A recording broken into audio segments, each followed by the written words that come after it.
স্বাধীনতার ঘোষক সমৃদ্ধ বাংলাদেশের শহীদ রাষ্ট্রপতি জিয়াউর রহমান 90তম জন্মবার্ষিকী এই আলোচনা সভার মাননীয় সভাপতি, জাতীয়তাবাদী মুক্তিযোদ্ধা দলের সভাপতি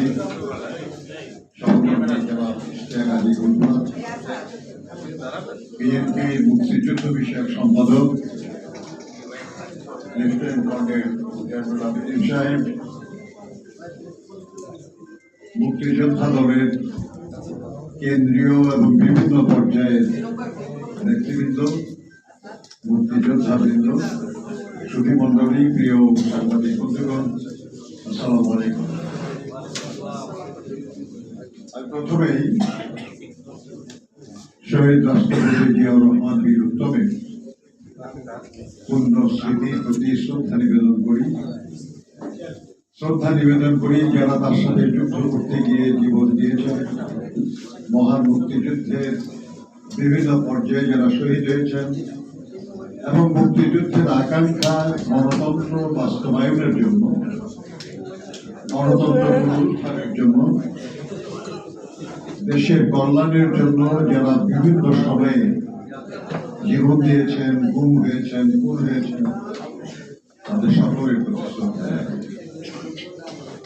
2024-এ ছাত্র শ্রমিক কর্মসংস্থানে যারা নিহত হয়েছেন, শহীদ হয়েছেন, তাদের প্রতি শ্রদ্ধা নিবেদন করছি।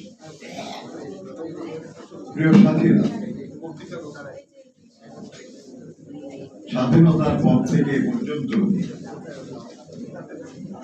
প্রথম দিকে কয়েক বছর বাদে, প্রথম দিকে বোধহয় 1-2-3 বছর বাদে আমরা যারা মুক্তিযুদ্ধ করেছি আমরা শুধু আক্ষেপ করে যাচ্ছি যে কারণে যুদ্ধ করলাম সেটা তো পূরণ হলো না। কিন্তু সেটা পূরণ করার জন্য যে লড়াই, সেই লড়াইটাকে আমরা জোরদার করতে পারি নাই, যার জন্য আজও আমরা আক্ষেপ করে চলেছি। এটা খুব দুর্ভাগ্যজনক। এখনো আমি আমার সামনে দেখছি কিছু মুক্তিযোদ্ধা এখনো তো বেঁচে আছি। আমরা আগামী হয়তো কিছুদিন পর, কয়েক বছর পরে আমরা শুধুই স্মৃতির বিষয় হয়ে যাব। আমরা শুধুই বলবে মানুষ যে দেশে কিছু মুক্তিযোদ্ধা